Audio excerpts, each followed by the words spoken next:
manifestation in its higher form is not making something happen. It is rebirthing yourself. We are all rebirthing ourselves, and it is messy. It is scary. On the next night, what I heard was to be on the receiving end of that birthing process and to be birthed into the world. And there were a lot of repercussions. One of them was I wish I would have used auto pay on my credit cards because I was like not quite ready to integrate into adulting yet. Thank you for coming. Thank you for staying. I'm here to share with you the beautiful transmissions from the walls of my cavernous heart and to witness the great frequency shift that we are moving into as a collective and the beautiful deep work that we are doing as we glide into the age of Aquarius. This is the Liminal Frequencies podcast. Let's go. Hi, welcome to the show. I'm Jillian Ribbons. I'm here to help support your traversing through these other realms and dimensions. And I want to send a really big hug out to you and just see if you feel that energy of this hug. And I just know everybody's going through such a difficult time and it's a process, and know that what you're going through is something that you can continue to go through, and ask for support if you need to. Receive all of the guidance and the love that you can get. Receive all of the guidance and the love that is here from your guides, because it is very strong if you can tap into that. And yeah, I'm here to help support in learning how to tap into those frequencies, because we need a compass on the planet especially as we navigate many realms. You know, I was at a ski area and I was in the middle of the past life regression, trying to help heal my womb through this past life where I had a miscarriage, and another past life where I had an abortion. It was in ancient China. My gosh, I was like, I'm here in very many forms all at once, all together. And I was going through kind of a process of figuring out what I was going to talk about on this episode, because there's been a lot of movement and a lot of the outer planets have been moving. And I did a little quick dowsing through my phone and looked at the 10th photo that I had had on my phone, and it was a flyer from my old podcast, my first solo podcast, which was about the death and rebirth process in Pluto. When Pluto moved from Capricorn, it was birthing this new paradigm. And I was so excited to shed this old paradigm. And here we are, months later, and even, I believe, like almost a full lunar cycle, where 6 months from the new moon to the full moon, we are here, and we've just gone through all of these retrograde. So Pluto went into Aquarius, and throughout this entire time, almost, Mars has been retrograde, Venus has been retrograde, Mercury's been retrograde, but we don't worry about that. That happens a lot. And now we're moving into a time where those cycles are closing. We've received all of these upgrades and downloads with our masculine and feminine energy. And I feel like this is balancing. Like, for example, I am doing an aerial silks performance, and it's exciting. And it's not scary, but it's a little stressful. It's a little more structure than I'm used to having in my practice. And I'm traditionally or historically a rock climber, and it's so different. Then the muscles are very different, but it's very much the movement that my body enjoys. Climbing up a silk and making that look pretty and pausing and making it feminine is kind of an interesting way that it's been weaving into my life. And there's a lot of deeper ways. I believe this has a parallel in weaving these patterns in my inner tapestry so that I can fare the weather of these changes and transformations. But it does feel like things are slowing down energetically in the cosmos, which is great.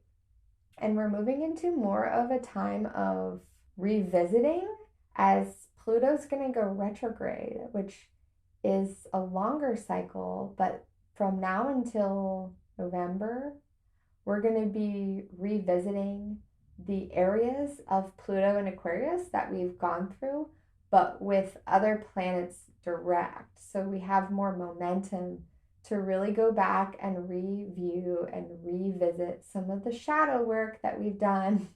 And it's hilarious because I was doing some research and I saw an article from Astro Style or something, and they said Pluto, and this was back in October or November, Pluto's going into Aquarius. Last chance for shadow work. And I'm like, yeah, right. We're always going to be doing shadow work, right? We always have that shadow to integrate. However, we're going to be able to review that process of death and rebirth and receiving those new frequencies wherever you have your ruling planet of Aquarius is going to be where you might be revisiting some things. And you may even be revisiting some things from Capricorn from that time frame that you're really, really getting ready to close those chapters of what you were working on. And I was so excited to move away from that and lots of health challenges I've had. And I know that it's not over, but being able to have more closure about it and more direction is always really helpful. So today, I want to talk to you about Osiris.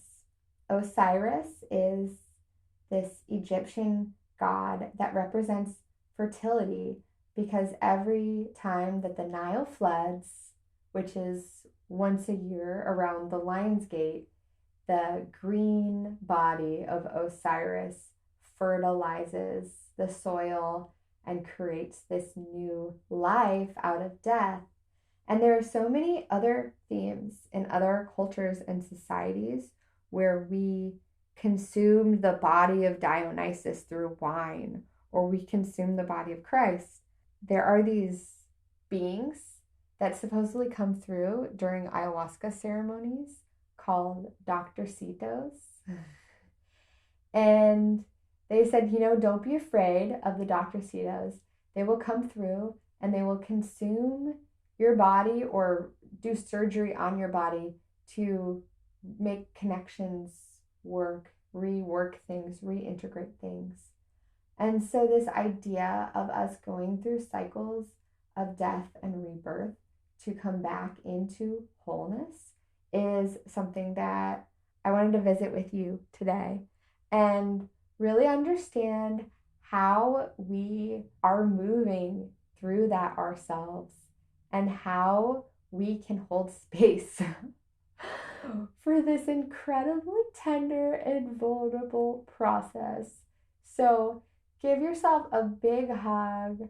Have a wonderful cup of tea. We will be journeying through the Nile River to recover the 14 severed pieces of Osiris's body. So let's dive in.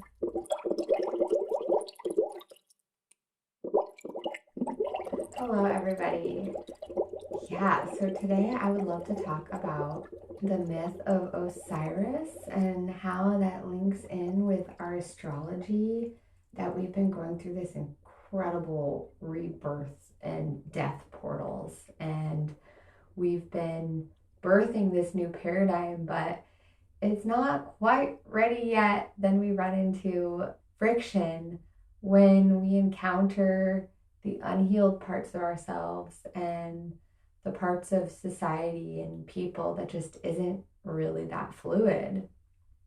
And so I feel that this started even with Pluto moving into Aquarius and taking on this magical new quality of Pluto, that Pluto had moved through this old patriarchy and was ready to show up at this new paradigm, but we had to shapeshift ourselves in order to actually show up with it. And so the final time that Pluto went into Aquarius was in November of last year. And so we started to feel this energy, and it slowly started to pick up, and we've taken on new forms. But throughout that time, pretty much since December, we've had Mars going retrograde in Cancer.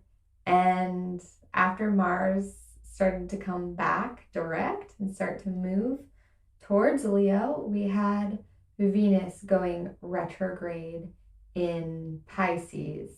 And now she's finally making her way back into Aries after being in Pisces. But Pisces energy can also be kind of a death. And so we see it and we may feel it with your community, your relationships, this masculine energy totally going through this renovation, and then the feminine energy totally going through this renovation. And now we're arriving in Taurus season, and we're going to have Pluto going retrograde, which is going to be another review of this rebirth. It's incredible. Pluto is not going to go back into Capricorn anymore. It's only going to stay through the degrees of Aquarius, but we're going to get to review this whole section again.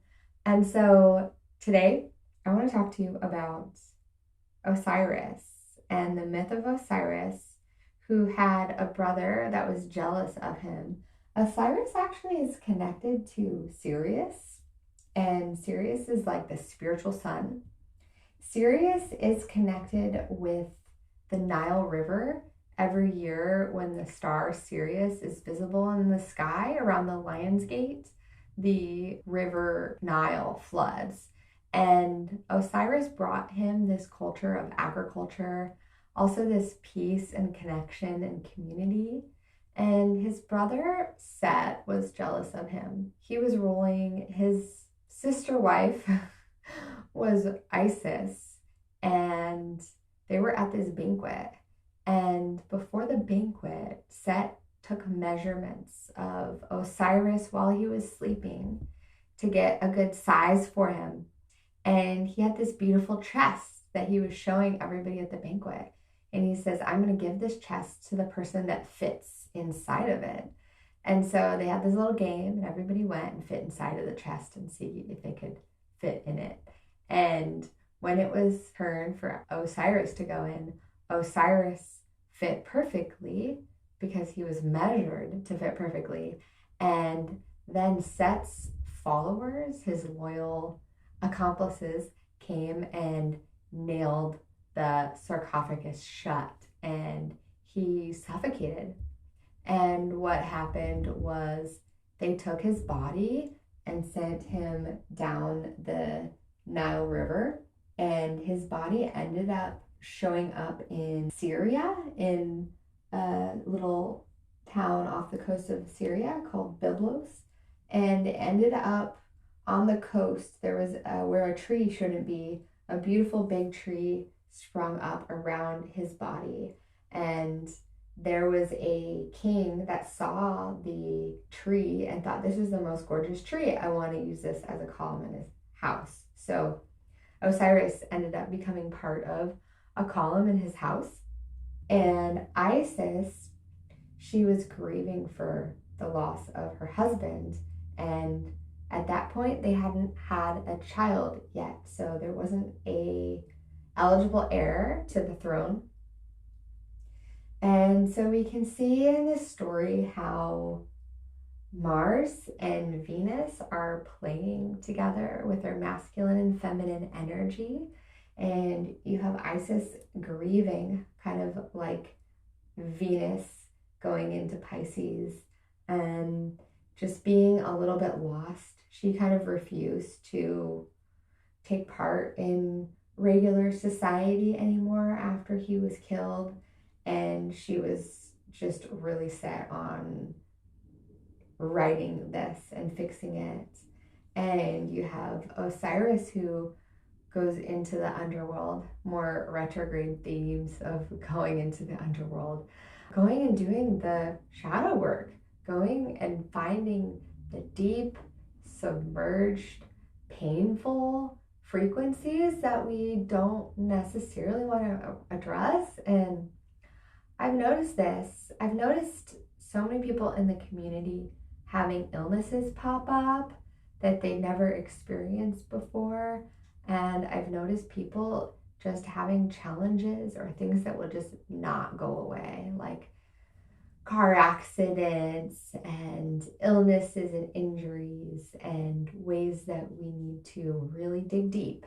And, you know, it's this theme, right? Easter and resurrection, rising from the ashes. And that we're opening these portals because right now there are these super powerful healing and rebirthing portals. And then coming out of the portal, like, okay, it's time. I was just talking to a friend and I would mention, I'm back. I feel like I'm back. And then I would go back and retreat into the rebirthing portals. It's interesting at this time, at where I live in Washington State, it's often a little bit gloomy throughout the spring. And sometimes we have really amazing weather days. And we just had so many days in a row of beautiful weather. And it was just gorgeous. Coming out of this winter, which I think for a lot of people was hard, I was driving home from basically, I had a water filter outside of my tiny house, an RV filter, to prevent my water from becoming really hard and creating problems with the flow of water in the pipe. And so I put that in, and that was the only part of the system where it wasn't insulated fully. Every other part of my system was insulated. So of course, when the temperature froze and there's snow on the ground, eventually it cracked. And when the water came back on, really excited to be able to use the hot water in my building again. And the water came back on and it was just spurting everywhere outside. So I was like, okay, we need to fix this. And I went to the hardware store, picked up a new water filter. And of course, things are melting out and life is good. The sun's out and the roads are starting to get dry. And I'm driving back up the road and it has turned into this sheet of ice where when it was snowy, I could get up with the traction, but the melt freeze cycle created so much trouble getting up the road that I was actually afraid that I was going to go into the median on the side of the ditch. And I just turned my van off. I was like, okay, I'm safe. A friend of mine was helping me. And I called him and said, do you have four-wheel drive? My driveway's spicy. And he was like, no, but my van's low to the ground. It'll be fine. He drove up the road and just proceeded to try and muscle through it to drive up, and then got stuck in the ditch. And then he was shoving pieces of wood underneath his van, and the car, as his wheels spun, they were spitting the piece of wood out. It was ridiculous. I was like, okay, no, neither of us are making it up the road right now. Somebody was able to help and we got him unstuck. And then I wasn't really stuck. I just needed some moral support. Say, okay, you can do this. Got down to the bottom of the road and parked and walked up and fixed the water filter. Eventually, by the end of the day, it was to the point where you could drive on that road. But I didn't even feel safe walking on the road because it was so slippery. And so you have this winter, and you come out of this winter where things just don't work and it's a little too cold and you're having to dig a little bit deeper, which I think is a good experience. I wanted to have that experience. I've definitely had a few winters in a row where I would travel at least for a couple of weeks to a month and get to South America or somewhere warm. And this didn't happen this time. I did a little bit of traveling locally in the United States to California and to Las Vegas, but I was just really learning to get through this process on my own without assistance in the rebirthing department. And so, yeah, we just had this incredible spring. And so, in this story, there is just this amazing blossoming that happens from this King Osiris being an heir to the throne. And he was actually the child of Geb and Nut. Geb is from earth, and Nut is from the sky. They're gods. And so, this just created this combination that was really potent and really beautiful. He could connect the earth and the sky, which I believe is true with other myths about being a conduit. As human beings, we're just a conduit of heaven and earth. We're connecting the two worlds and bringing them together. And so this was such a tragic loss when Osiris was killed that Isis did her best to find the sarcophagus so that she could create some kind of plan around it. And she left with the coffin and went to another part of Egypt, and Set stole the coffin and cut the body into 14 pieces, and they distributed it throughout the Nile, where he was hoping that he would get eaten by crocodiles. And apparently crocodiles actually feared Osiris, and so his body parts were actually intact except for his phallus, unfortunately, which was eaten by a fish. And so, right, you have this theme of Mars, and Mars being kind of in Cancer in a water sign for a while, being stuck and immobilized, and like, why can't I just initiate something? And I have definitely felt like this. I believe that I have some imbalance in my masculine energy, because with Mars in Cancer, it was so hard to not take action and to not really want to initiate things. And I've learned the hard way. I guess the hard way. There's only one way to learn. I learned that when I try to initiate something that's should be divinely guided, it usually doesn't work out. And so this happened. I got out of a relationship a year ago, a 7-year relationship. And yeah, it was a lot harder than I expected. I guess I don't know what I expected. I expected to just move forward and move on quickly. But it was really hard. And about a month after that, maybe less than a month, the first sound healing that year that I did this workshop in holographic sound healing, and I had something that I had planned the following weekend, and he was part of it. It was really beautiful. He held really amazing space, my percussion section, and I do these Akashic journeys where I'm just channeling where we're going to go and what we're going to do.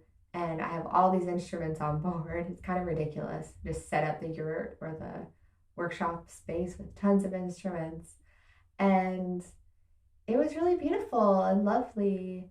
And so I tried to plan another event like this. And I had somebody else on board that was going to be my support. And nobody actually bought tickets. It was a week or so before that I decided to cancel it. And so, yeah, I realized that I like to force myself. My masculine has been imbalanced, and sometimes it's time to just wait and see what's ready to unfold before trying to force it. So Isis turns herself into a swallow and utilizes her perception in order to find all of the parts of Osiris.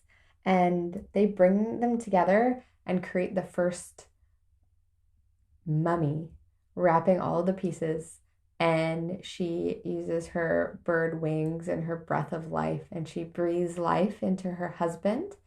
And he comes home to the palace, and they spend one night together before he has to return, because he has taken a position of king of the underworld, and so he must return. So this is a bittersweet moment in which they are able to conceive their son, Horus, and their son becomes a peaceful ruler, and the kingdom is able to return to a beautiful state after being taken over by this jealous tyrant who, I guess, left Isis a fugitive when he took rule, and she would walk around and the 7 scorpions would follow her and try to protect her.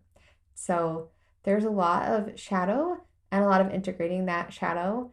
There is an interesting piece about collecting all of these different 14 parts. And it's interesting how in this specific tale, it's in sevens. She has 7 scorpions and he has 18 parts of him that must be assimilated. And I believe she finds a way to make a phallus out of other objects in order to make it so that she is able to conceive.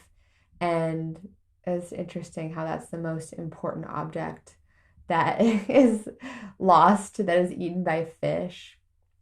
And she actually creates a wax copy, replica of every single part and throws it into the ocean so that Set won't come looking for Osiris in his wholeness now that he's been integrated.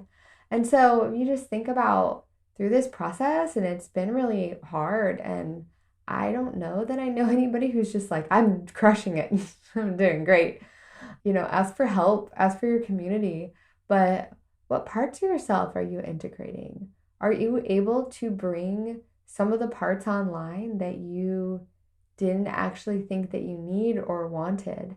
That maybe that part of you that is afraid to be needing somebody to reach out, maybe that's the part of you that is rejecting that process.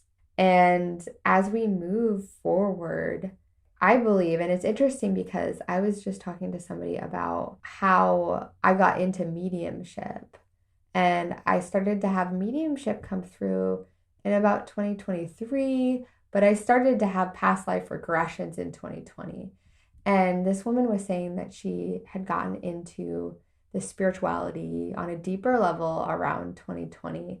And I was like, well, yeah, clearly this was the time for us to up level and remove the veil and to meditate by going inward, because we were needing to be put into a cocoon as the world to mature and to create. I feel like we were kind of hitting our heads against the wall collectively in trying to move forward, and knowing that we have these deeper shadows that we hadn't integrated in the world. And now I feel that there is a shift, that there is a reverence for the earth, for all beings, that there is a respect, that we're working and returning to the land in ceremonies. And I know we're not perfect, but we're trying.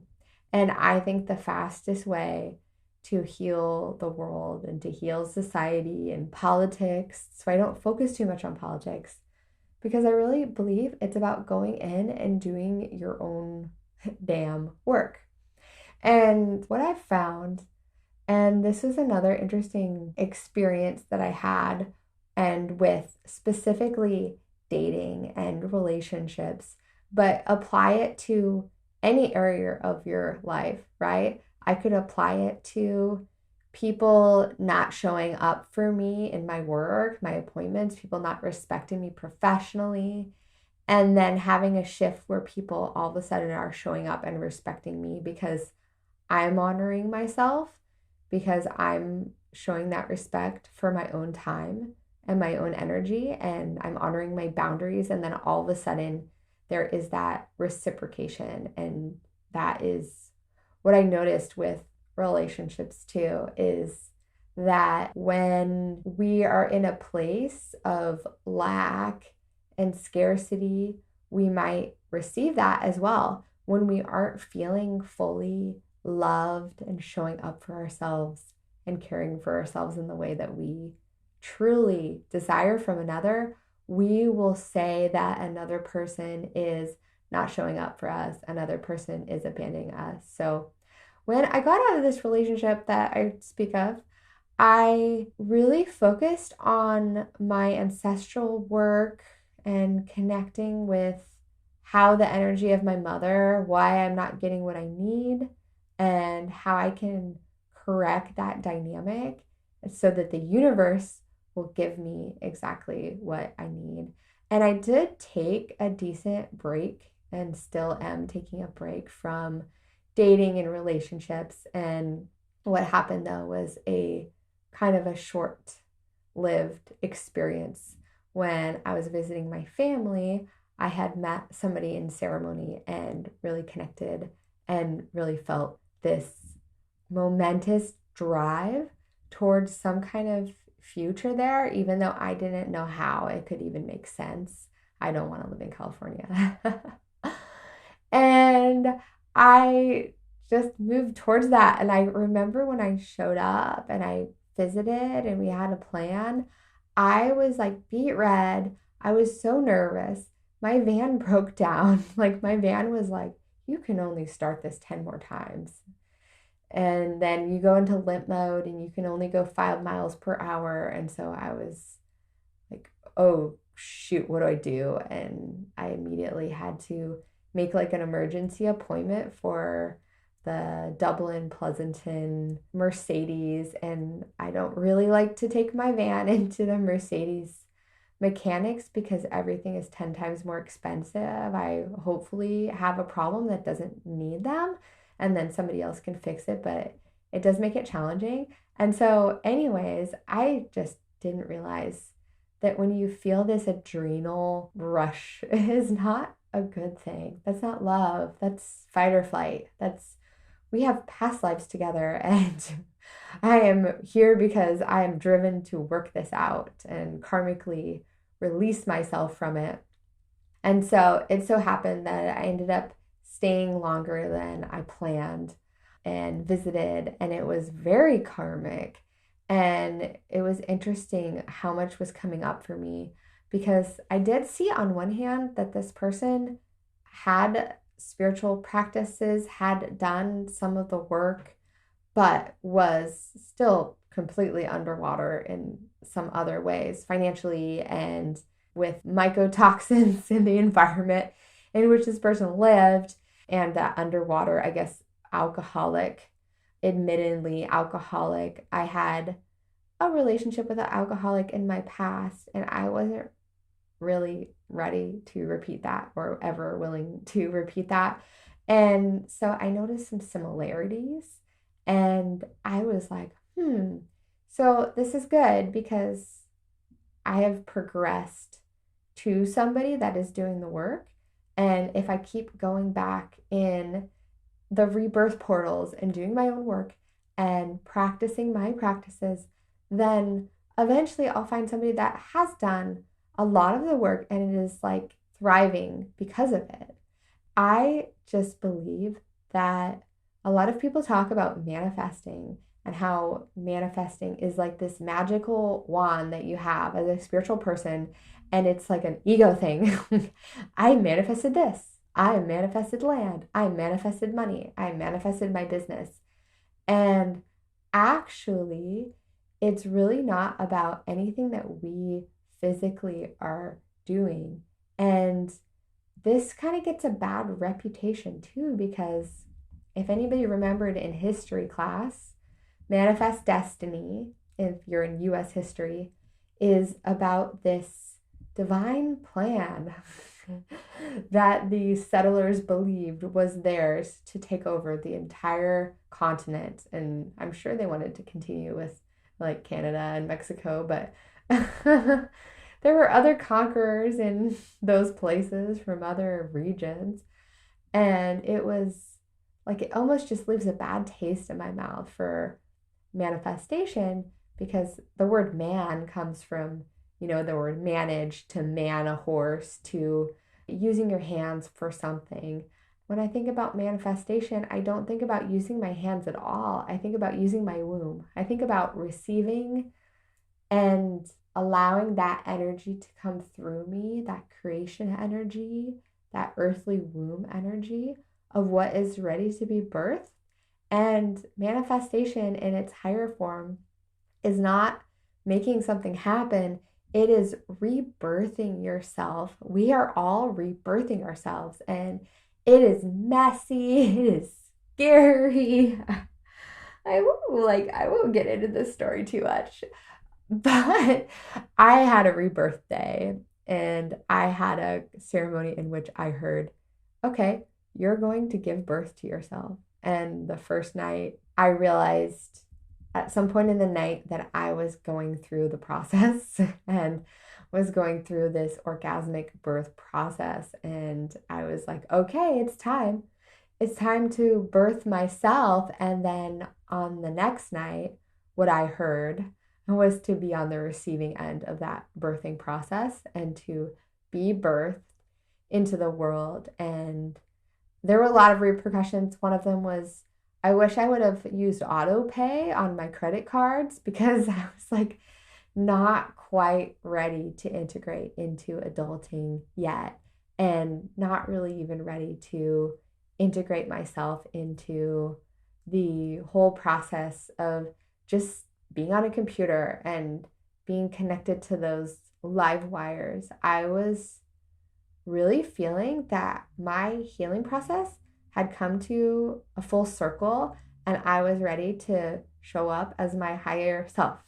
But I still had the mercury and whatever parasites, all the things in my body that made it so I was super electrical sensitive. And yeah, you have to really be gentle with yourself when you go through a process like that, when you go through an energetic womb, because give yourself time to adjust and integrate into the new reality, because you worked so damn hard to rebirth yourself. Like, let's just give it a little bit of time. Be with those feelings and those emotions. And I feel this is so powerful that you realize that you have the power to do this. And this is what my show is about, just tapping into those frequencies of being able to nurture and nourish yourself. Because once we start to unplug ourselves from the matrix, from the constant stream of news, information, and fear, we can find that below the surface, below the iceberg of this, is this beautiful voice of Gaia, the frequency and the humming. And when we tap into that, we can receive each and every code we need to receive the highest form and expression frequency of healing.